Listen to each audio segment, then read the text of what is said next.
Got a warning for both Democrats and Republicans, a different warning.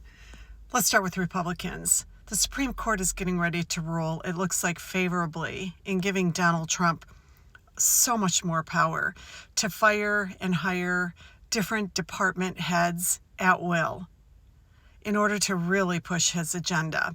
And the warning to you is, you voted to make these rules, and Democrats will get to play by these same rules if we win in 2028. You see, the government's kind of set up to prevent these kind of extremes when there's changes in leadership.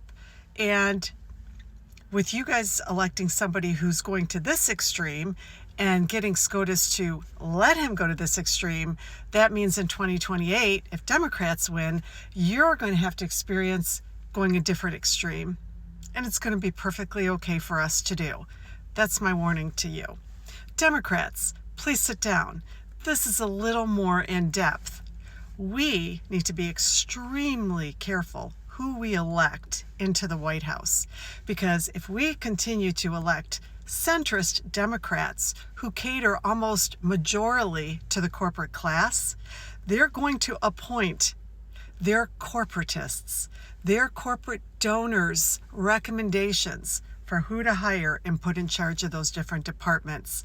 And what's going to happen is they're going to continue, maybe even to a greater degree, to pass legislation, to enforce, to regulate in a way that benefits corporations and not you and me. So if you're getting excited that if we win in 2028, we're going to get to do everything SCOTUS is letting Donald Trump do, don't.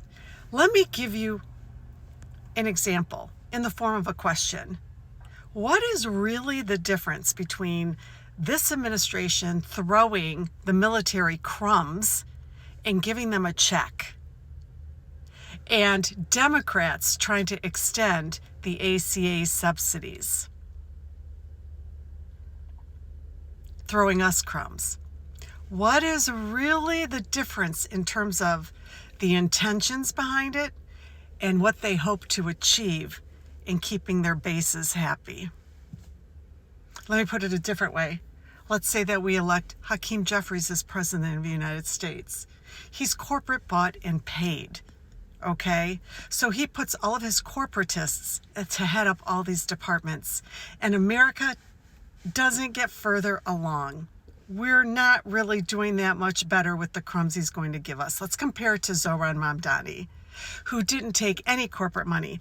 And now the people that he's hiring to push his agenda around affordability are everyday people like you and me, representing us and not corporations.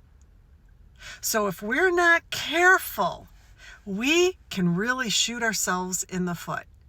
And this message is really for all those Democrats out there who voted for Andrew Cuomo, because those kind of Democrats live all over the United States.